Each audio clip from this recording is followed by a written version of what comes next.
ভেতর থেকে আওয়াজ এলো খলিফাতুল মুসলিমিন, আপনার বন্ধুকে সুসংবাদ দেন, তার একটা পুত্র সন্তান হয়েছে। ছেলেটাও ভালো আছে, মাও ভালো আছে। হযরত ওমর বলেন আলহামদুলিল্লাহ। যে লোকটার সন্তান সে বলছে ইন্না লিল্লাহ। উনি বললেন আপনার ছেলে আপনারই পড়া দরকার আলহামদুলিল্লাহ, আর আপনি ইন্না লিল্লাহ পড়েন কেন? সারা বাংলাদেশে সব মিলে ছোটখাটো বিষয় থেকে একেবারে আন্তর্জাতিক পর্যন্ত প্রায় ৩২,০০০-এর ওপরে মানুষ দায়িত্ব পালন করছে। ১৮ কোটি মানুষের, কত ১৮ কোটি মানুষ, আমরা ৩২,০০০-এর ওপরে শুধু দায়িত্বশীল আছে। একেবারে এই ইউনিয়ন পরিষদের যিনি দারোয়ান আছে এখান থেকে শুরু করে যারা দায়িত্বে, এই মানুষগুলোর জীবন আমি মাঝে মাঝে মিলিয়ে দেখেছি। হযরত ওমর সারা জীবন যা করেছিলেন সব বাদ, শুধু এই এক রাতের একটা কাজ যদি আমরা কেউ করতে পারতাম জীবনে। মানে রাতে সফর করছিলেন, হঠাৎ দেখলেন একটা বাড়ি থেকে একটা লোক বের হয় আবার প্রবেশ করে, উনি যে হাত চেপে ধরলেন। লোকটাকে জিজ্ঞাসা করলেন বারবার বাড়িতে প্রবেশ করো আবার বের হও, কে তুমি? লোকটা বলে পথিক, আমি এ বাড়ির মালিক, আপনি কে? উনি বললেন ঠিক আছে, পরিচয় তো এখন দেওয়া যাচ্ছে না। বললেন আপনি বারবার বের হচ্ছেন আর বারবার প্রবেশ করছেন, এই জন্যই তো আপনারা আমি জিজ্ঞেস করলাম। লোকটা বলে পথিক, আমি যে বিপদে আছি, দুনিয়া এরকম বিপদে কেউ পড়েছে বলে আমার মনে হয়। আমার স্ত্রী সন্তান সম্ভবা, এখনই তার সন্তান হবে, কিন্তু এ বিষয়ে আমি একেবারে অনভিজ্ঞ, কিচ্ছু জানি না। অথচ বাড়ির ভেতরে আর কোনো মেয়ে লোক আমার নেই। উনি কান্নাকাটি করছে, তার এই দৃশ্য দেখে আমি বারবার প্রবেশ করি আর বের হই। হযরত ওমর দৌড় দিলেন বাড়িতে, স্ত্রীকে যে বললেন আব্দুল্লাহর মা, আল্লাহ জান্নাত বিক্রি করছে, যদি কিনতে চাও তা আমার সাথে দৌড়াও। উনি চিন্তা করলেন জান্নাতও বিক্রি হয় দুনিয়ায়, স্ত্রী যদি সত্যি জান্নাত নিতে চাও তো কিছু তেল নাও, কিছু কাপড় চোপড় নাও, খাবার দাবার নাও, জান্নাত কিনতে এগুলো লাগবে কেন? হ্যাঁ দরকার আছে নাও, বোঝা যাবে শেষে। নিয়ে গেলেন সাথে বাড়ির ভেতরে, নিজের স্ত্রীকে প্রবেশ করিয়ে ওই লোকটাকে নিয়ে বাইরে দাঁড়িয়ে আছে। ভেতর থেকে আওয়াজ এলো খলিফাতুল মুসলিমিন, আপনার বন্ধুকে সুসংবাদ দেন, তার একটা পুত্র সন্তান হয়েছে। ছেলেটাও ভালো আছে, মাও ভালো আছে। হযরত ওমর বলেন আলহামদুলিল্লাহ।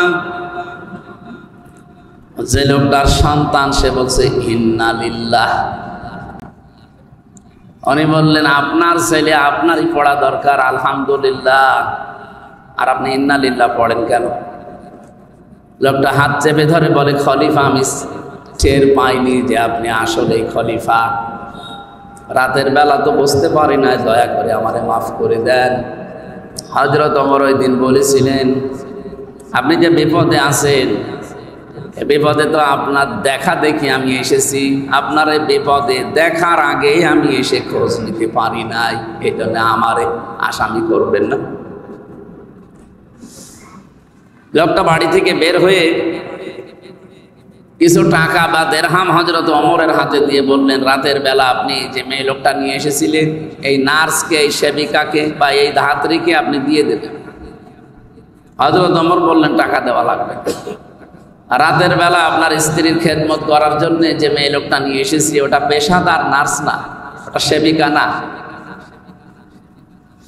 ওটা কোনো ধাত্রীও না, ওটা আমার নিজের স্ত্রী, ও টাকা নেবে না, আপনার টাকা আপনি রেখে দেন। বাংলাদেশে কোনো মেম্বার, চেয়ারম্যান, উপজেলা চেয়ারম্যান, মেয়র, এমপি, মন্ত্রী তো বাদই দিলাম, এরকম পর্যায়েও কেউ এই চরিত্র আজও দেখাতে পেরেছে? এই মানের মানুষ ছিলেন হযরত ওমর।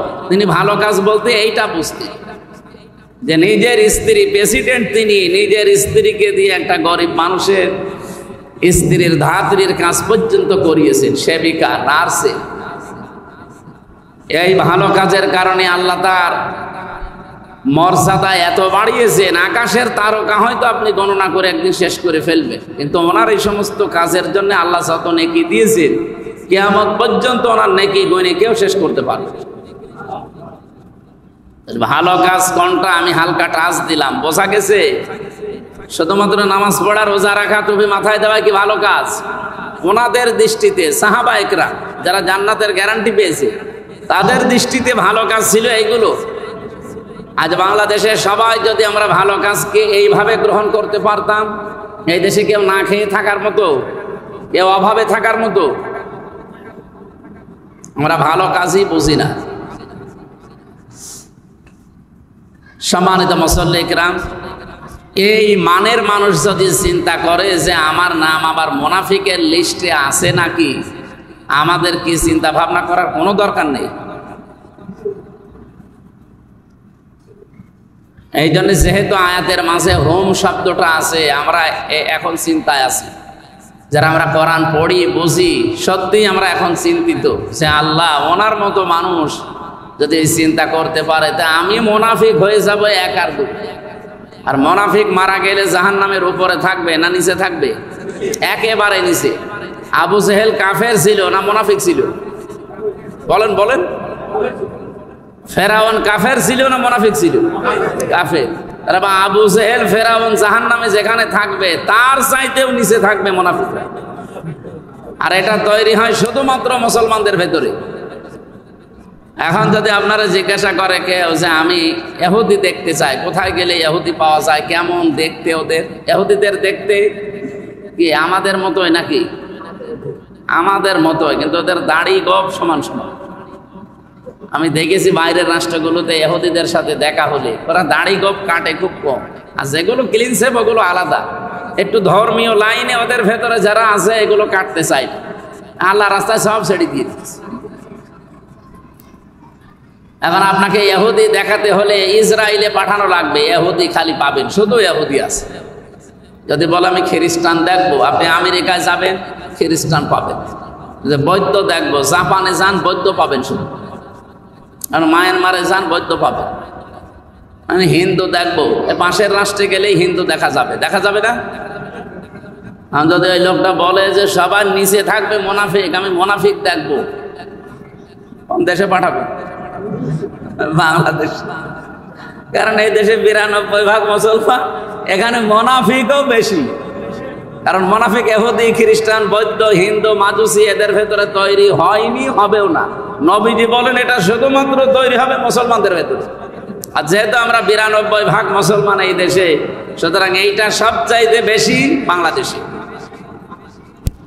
মুনাফিকদের যতগুলো আচরণ আছে তার ভেতরে আমরা 4টা বেশি পেয়েছি। 1 নম্বরে ইদা হাদ্দাসা কাযাবা ওয়া ইদা ওয়াদা আখলাফা ওয়া ইদা আতুমিনা খান। আরেকটা আছে, আমি বলছি, মুনাফিক কথা বললেই মিথ্যা কথা বলে। মিথ্যা কথা বলা মানুষ বাংলাদেশে বেশি না অন্য দেশে বেশি? এই দেশে বেশি। 2 নম্বরে তারা যদি কোনো বিষয়ের ওয়াদা করে ঠিক, কিন্তু ঠিক রাখে না, সেইটাও বাংলাদেশে বেশি। 3 নম্বরে তাদের কাছে কোনো কিছু যদি আমানত থাকে ওইটা সে খেয়ে ফেলে। আমি এই যে মনে হয় কিছুদিন 1.5-2 মাস আগে হবে মালয়েশিয়া ছিলাম, ওখানে যে বিশ্ববিদ্যালয়ে পিএইচডি করার জন্য গিয়েছিলাম, ইসলামিক ইউনিভার্সিটি, এটা আন্তর্জাতিক যেটা, ওইটাই ভেতর দিয়ে ঘুরছিলাম। বিশাল এরিয়া, আমাদের কুষ্টিয়া ভার্সিটির চাইতে কমপক্ষে 20 ডবল হবে, এত বড়। তো ওখানে যে সমস্ত হোস্টেলগুলো আছে মেয়েদের, ছেলেদের, এই হোস্টেলের পাশ দিয়ে যাওয়া আশা করছিলাম, একটা মোবাইল ধরেন পড়ে আছে। ওই দেশে যিনি থাকে আমারও বলছে, হুজুর এই রাস্তা দিয়ে যদি শুধু বাংলাদেশের লোক আর ভারতের লোক না যায় তাহলে মোবাইল কিয়ামত পর্যন্ত এখানে পড়ে থাকবে, কেউ নেবে। কিন্তু বাংলাদেশের আর ভারতের ছেলে মেয়েরা যদি রাস্তা দিয়ে কেউ যায়, ও গায়েব করে থাকবে। এই কথাটা বললে আমার সম্মান কি বাড়লো?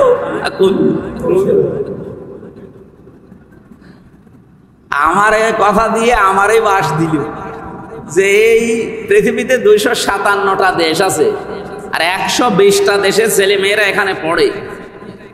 শুধুমাত্র বাংলাদেশের আর ভারতের কিছু ছেলে মেয়েরা যদি এই রাস্তা দিয়ে যায় তাহলে এ মোবাইল আর থাকবে না। তো অন্য কোনো দেশের ছেলে মেয়েরা যদি সারাদিন সারা রাতে রাস্তা দিয়ে যায়, মোবাইল পড়ে আছে, থাকবে, কেউ নেবে না। চরিত্র আমাদের ওই হিন্দু, খ্রিস্টান, বৌদ্ধ 120টা দেশের ছেলে মেয়ে সব কি মুসলমান? বলেন বলেন, কত দেশের ছেলে মেয়েরা সেখানে আছে, কত জাতির লোক। কিন্তু শুধুমাত্র নিরাপদ নয় জিনিসটা কাদের কাছে? আমরা যারা মুসলিম তাদের কাছে। এজন্য আমাদের এখনই সংশোধন হওয়া দরকার। আমাদের ভেতরে মুনাফিক সবচাইতে বেশি।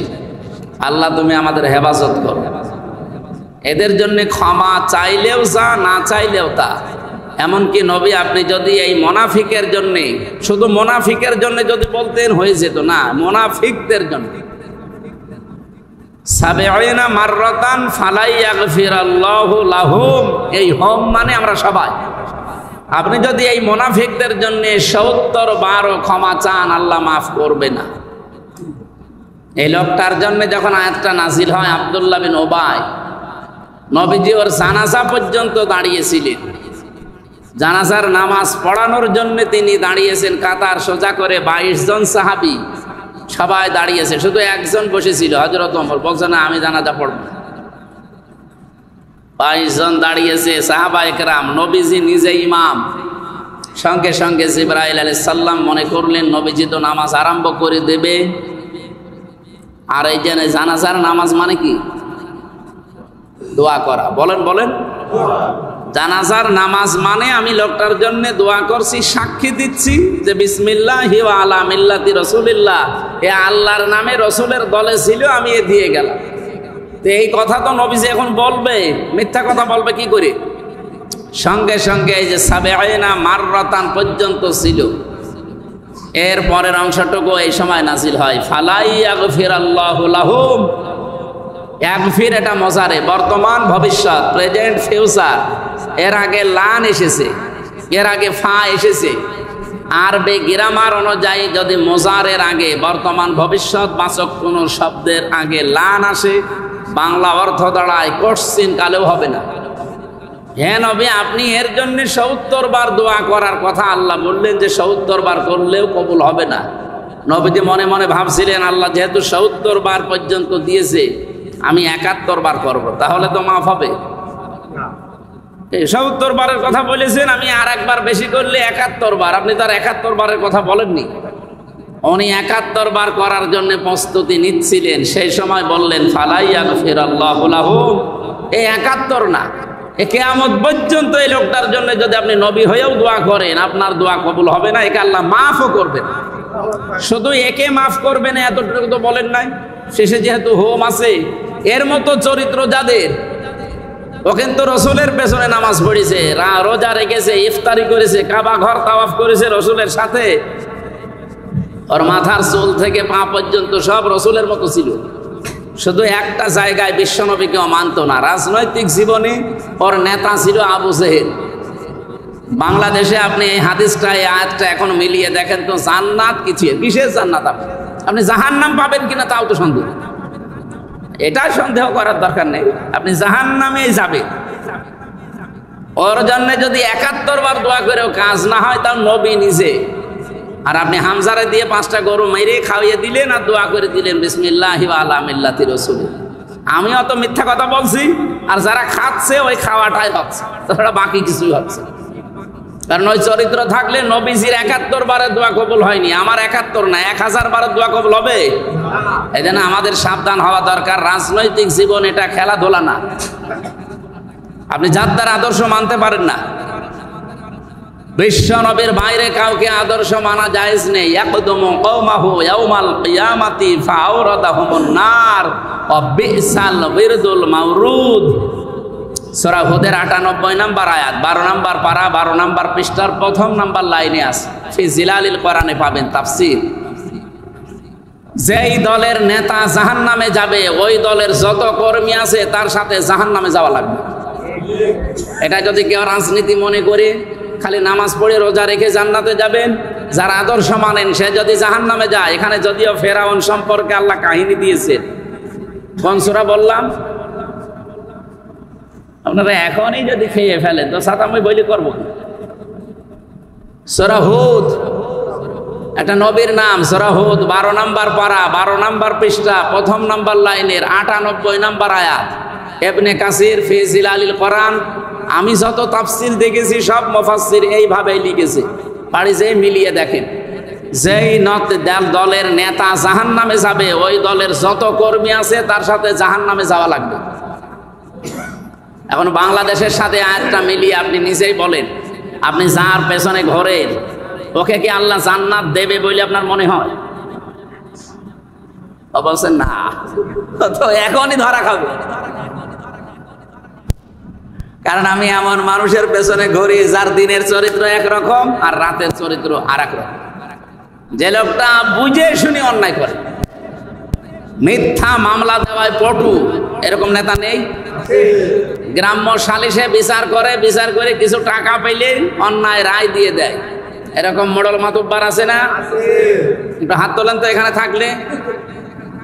আছে, এখানেও আছে। আর আপনি জান্নাত যাবেন বলে আশা করে বসে আছে। আপনার পেছনে যে থাকবে সেও তো জাহান্নামে যাবে, আপনি তো যাবেনই। এই জন্য ইসলাম যতদিন না আসে এই পরিস্থিতির মোকাবেলা করা সম্ভব না। শুধু ওয়াজ করে এটা হয় না। ইসলাম আসলে পৃথিবীতে কেউ অন্যায় বিচারের সম্মুখীন হবে না। আমান হাকামা বিহি আদালা, আমান আমিলা বিহি উজিরা। নবীজি বলেন, এই পৃথিবীতে যারা কোরআন দিয়ে বিচার ফায়সাল্লা করতে পারে তারা শুধু ন্যায় বিচার পায় এবং ন্যায় বিচার করতে পারে। আর 54 বছরে কি আমরা কোরআনের বিচার পেয়েছি? বলেন বলেন, পাইনি। এই কারণে আমরা এই দেশে এখন অবিচারের সম্মুখীন হচ্ছে বেশি। এখনো যেহেতু কোরআনের বিচার ব্যবস্থা কায়েম হয়নি, এখনো অবিচার নেই। যে অন্যায় করেছে সেও মামলা খাচ্ছে, এখন যে করে নাই সেও খাচ্ছে। মাঝখান থেকে এক প্রকার মানুষের আঙ্গুল ফুলে কলা গাছ হওয়া এখনো বন্ধ হয়নি, তাদের আঙ্গুল ফুলে কলা গাছ হয়েই যাচ্ছে। না, যে অন্যায় করেছে প্রকৃত দোষী, আপনি তার দোষের জন্য তার যে শাস্তি হওয়া দরকার ওটা আইনের মাধ্যমে দেন। কিন্তু নিরপরাধ কোনো মানুষকে যদি আপনি বিপদে ফেলে দেন, একটা বিপদে ফেলবেন তাকে, আপনাকে আল্লাহ দুনিয়া আখেরাত মিলে কমপক্ষে 70টা বিপদে ফেলবেন। এটা হিসাব নিকাশ করে চালান। এই 15.5 বছর অনেকে উল্টাপাল্টা চালিয়েছে, এক একটা অবিচারের কারণে এখন তাদের 70টা দুর্ভোগ দুনিয়া আখেরাতে ভোগ করা লাগবে। আপনি যদি শিক্ষা না নিয়ে ওদের মতো চলতে থাকেন, আপনার জীবনেও আল্লাহ যে এরকম কালো পাহাড় নামিয়ে দেবে, তখন কি এটা সরাবে কে? কাউকে পাবেন না। এই জন্য আমার তেলাওয়াত কিন্তু আয়াত যেটা, আমরা যেহেতু মুনাফিকের এই জাম থেকে মুক্ত হওয়ার জন্যে একটু কথা বলার চেষ্টা করছিলাম। আল্লাহ আমাদেরকে যেন মুনাফিকের কোনো ধরনের জাত থাকলে ভেতর থেকে পরিষ্কার করে দেন। 4 নম্বরে মুনাফিকেরটা আমরা বলতে চাই না অনেকে, এটাও আছে হাদিসে। মুনাফিকের আচরণ আমরা বেশিরভাগ 3টা জানি। কথা বললে মিথ্যা কথা বলে, ওয়াদা করলে খেলাফ করে, আর যদি আমানত রাখা হয় খেয়ে ফেলে। 4 নম্বরটা কি? কারোর সাথে যদি ঝগড়া হয় গালি দেয়। এই এলাকায় গালিগালাজ আছে? আছে মানে 1 মিনিটে মনে হয় 60টা গালি দেয়। আমি সেদিন ওই বরফ বিক্রেতা যে আইসক্রিম বিক্রি করে, আমার মনে হয় কোন 2 মহিলা ঝগড়া করেছে, এত গালি দিচ্ছে এই কল থেকে ওই কল থেকে, ও রেকর্ড করছে কইরে এই মাইকে ছেড়ে দিচ্ছে। 1, 2, 3 মিনিট একাধারে গালি চলতেই আছে। আমি মনে করি আল্লাহ একে বই দেখে মুখস্থ করিস, আইরে গালি। আশ্চর্য লাগে, মুরব্বী মানুষ, এরকম দাড়িওয়ালা মানুষ, আমার মতো বয়সের ছেলে আছে, মেয়ে আছে, এরকম ছেলে মেয়ের সামনে তার মাকে বসে বসে গালি দেয়। এরকম মুরব্বী খাটাস নেই? আপনার লজ্জা করে না? ওই ছেলে যদি এখন আপনার 2টা দিয়ে দেয়, আপনি যে তার মাকে গালি দিচ্ছেন যে কোনো কারণেই হোক, ওই ছেলে আর মেয়ে মিলে যদি আপনাকে এখন 2 থাপ্পড় দেয়, দোষ তো হবে ছেলে, কিন্তু আপনি কাজটা কি করলেন? এই জন্য আমরা কথা বললেই ঝগড়া হলে যেন গালিগালাজ না করি, এই খুব কঠিন বিষয়। যদিও বলতে আমার কাছেও সহজ মনে হচ্ছে, কিন্তু কন্ট্রোল করা ওই সময় বড় কঠিন। আমি সহ যারা এসেছি আমরা যেন ওই সময় নিজেকে কন্ট্রোল করতে পারি, বলেন আমিন। আমার তেলাওয়াত কিন্তু আয়াত ছিল সূরা আনআম 31 নম্বর আয়াত। আল্লাহ রাব্বুল আলামিন বলেন, ক্বাদ খাসিরাল্লাযীনা কাযযাবু বিলিকাইল্লাহ, অবশ্যই ক্ষতিগ্রস্ত হয়ে গেছে ওই মানুষগুলো যারা আল্লাহর সাথে সাক্ষাৎ করা লাগবে এটা বিশ্বাস করে না। আল্লাহর সাথে সাক্ষাৎ হবে এই বিশ্বাস যদি পুঙ্খানুপুঙ্খানু 100 ভাগ আমাদের ভেতরে তৈরি হয়, তার দ্বারা সত্যি করে বলেন তো কোনো অন্যায় কাজ করা সম্ভব? আমরা বিশ্বাস করি না, এই জন্য আমরা করতে থাকি। এই জন্য আমাদের এক্ষুনি আল্লাহর সাথে সাক্ষাৎ হবে এই বিশ্বাসটা 100% দৃঢ় করা দরকার। এটা যার ভেতরে যত বেশি পয়দা হবে তার জীবন তত বেশি পরিচ্ছন্ন হবে। খলিফাতুল মুসলিমিন হযরত ওমরের নাম বারবার আসে, কারণ তিনি এত বেশি দেখিয়েছেন আখিরাতের এই বিষয়টা। তিনি বলেন, আমি ইন্তেকালের প্রায় 12 বছর পর, এটা হাদিস বর্ণনা করেছেন তার সন্তান, যদিও হাদিসের সনদ মতন নিয়ে মতভেদ আছে, কিন্তু আমি শিক্ষার জন্য বলছি। বলেন, আমার বাবা ইন্তেকাল করেছে প্রায় 12 বছর হয়ে গেল। 12টা বছর পরে দেখি একবার একটা নদী থেকে সাদা পোশাক পরে উনি আসতেছে, ভেজা কাপড়, গোসল করে। আমি কথাবার্তারা জিজ্ঞাসা করলাম, বাবা আছে, আপনি এতদিন কোথায় ছিলেন? হযরত ওমর বলেন, দেখো আমি আজ 12 বছর দুনিয়ার জীবন ছেড়ে দিয়েছি, আমি আল্লাহর কাছে ছিলাম। এই 12 বছর আল্লাহ আমাকে মাফ করে দিয়েছে। হযরত ওমর বলেন, আজ 12 বছর আমি আল্লাহর কাছে আমার জীবনের হিসাব দিচ্ছিলাম, শেষ পর্যন্ত মহান আল্লাহ দয়া করে আমারে মাফ করে দিয়েছে। আমি এখন জান্নাতের নহর থেকে গোসল করে এই যে পোশাক পরে জান্নাতের দিকে যাচ্ছি। সম্মানিত মুসল্লি ইকরাম, বলেন তো নিজের দিকে তাকিয়ে, ওনার যে ফজিলতের কথা এতক্ষণ শুনলে, জীবনে এরকম কাজ করে আল্লাহর জান্নাতের গ্যারান্টি পেয়েছিলেন জীবিত অবস্থায়। আশারায়ে মুবাশশারা বলা হয় যাদের, তার ভেতরে উনি একজন 2 নম্বরে আছে। এই লোকটার যদি 12 বছর লাগে একাধারে, তাও আল্লাহ মাফ করে দিয়েছে। আমাদের তো মনে হয় 12 দিনও লাগবে না। এই জন্য আয়াতটায় আল্লাহ আরম্ভই করেছেন এমন শব্দ দিয়ে, যারা গ্রামার বসে জিজ্ঞাসা করেন কত কঠিন শব্দ এটা। আল্লাহ খাসিরাল্লাহ দিলেও দিতে পারতেন, খত দিয়েছেন কেন? আল্লাহ রাব্বুল আলামিন বলেন, অবশ্যই ক্ষতিগ্রস্ত হয়ে গেছে ওই মানুষগুলোর জীবন যারা আল্লাহর সাথে সাক্ষাৎ হবে এটা পুরোপুরি বিশ্বাস করে না। হাত্তা ইদা জাতুহুমুস সাআতু বাগতাতান, হঠাৎ করে যখন তাদের কাছে কিয়ামত চলে আসে। এখানে সাআতুন মানে কিয়ামত হতে পারে, মরণও হতে পারে, 2টা শব্দে অর্থই আছে। হঠাৎ করে যখন তাদের কাছে মরণ আসে, ক্বালু ইয়া হাসরাতানা আলা মা ফাররাতনা ফিহা। শব্দের দিকে খেয়াল করলে আমরা যেহেতু বাগতাতান পেয়েছি আয়াতের মাঝে, কিয়ামতও হঠাৎ করে আসবে, এমনকি মরণও মানুষের কাছে হঠাৎ করে আসবে। আমরা যে অনেকে বলি কিয়ামত 41 সালের পরে, না। আপনি বাজারে আছেন, আপনি ঘরের ভেতরে আছেন, কখন কিয়ামত সংগঠিত হয়ে যাবে চোখের পলক পড়তে যতক্ষণ সময় লাগে, আল্লাহ বলেন এতটুকুর ভেতরে আমি পৃথিবীতে কিয়ামত ঘটিয়ে দিতে পারি। আমার কথা বুঝতেছে? কোরআন শরীফের সূরা নমলে আছে, এটা নাহাল সূরা নাহালের ভেতরে আছে। এটা আমার যতটুকু মনে আসতেছে 14 নম্বর পারা, 14 নম্বর পৃষ্ঠা, 12 নম্বর লাইনে আছে। এটা 77 নম্বর আয়াতে হবে। আল্লাহ বলেন, কিয়ামত যারা মনে করে অনেক দূরে বা কখন আসবে, আমি কিয়ামত ঘটাবো শুধু চোখের পলক পড়তে যতক্ষণ লাগে এতটুকু সময়ের ভেতরে। আর মরণটাও ঠিক মানুষের কাছে এতটুকু সময়ে আসে। তাহলে এখানে সাআতুনের অর্থ 2টাই হয়, আর 2টাই পারফেক্ট। একটা হয় কিয়ামত অথবা মরণ। হঠাৎ করে তার কাছে চলে আসার সঙ্গে সঙ্গে লোকটা বলবে, ইয়া হাসরাতানা। আল্লাহ যদি বলতেন কলা, সে বলবে না, কলু। পৃথিবীর প্রত্যেকটি মানুষ এই কথা বলবে, সে ভালো কাজ করুক আর মন্দ কাজ করুক। আলা মা ফাররাতনা ফিহা, আমার জীবনের জন্য আমার আফসোস, এমন কিছু পাঠিয়েছি ওটা দেখতে আমার কাছে ঘৃণা লাগে। এই জন্যে আমার মনে হয় প্রকাশ্য পাপ ছেড়ে দেওয়ার চাইতে গোপন পাপ ছেড়ে দেওয়া অনেক ভালো। কথা বোঝা যায়নি? প্রকাশ্য যে পাপগুলো আছে এইটা ছেড়ে দেওয়ার আগে গোপন পাপ ছেড়ে দেওয়া, এটা আমাদের জন্য আরো বেশি দরকার। কারণ এটা হয়তো এখন জনসম্মুখে কিছু মনে হচ্ছে না। কিয়ামতের এই মরণের অথবা কিয়ামতের দিন মানুষ সবচাইতে বেশি অপমান বোধ করবে এই গোপন অপরাধের জন্য। আমি যে আয়াতটা বলতে চাচ্ছিলাম সেটা, আমা আমরুস সাআতি ইল্লা কালামিহিল বাসরি আও হুয়া আকরাব। চোখের পলক পড়তে যতক্ষণ লাগে এর চাইতেও নিকটবর্তী সময়ে তোর কাছে কিয়ামত চলে আসবে। ইন্নাল্লাহা আলা কুল্লি শাইইন কাদির, সব বিষয়ের উপরে ক্ষমতার মালিক কে? আল্লাহ। এই যে কিয়ামত যে চোখের পলকে ঘটিয়ে দিতে পারে, এটার ক্ষমতা আল্লাহর নেই?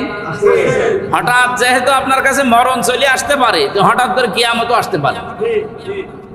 এই জন্য হঠাৎ করে যখন কিয়ামত আসবে অথবা মরণ আসবে, ক্বালু, তার প্রত্যেকে কথা বলবে, হাসরাতানা, আফসোস, আক্ষেপ, আলামা ফাররাতনা ফিহা, যা পাঠালাম দুনিয়ার জীবনে এটার জন্য এখন আমার আফসোস লাগে।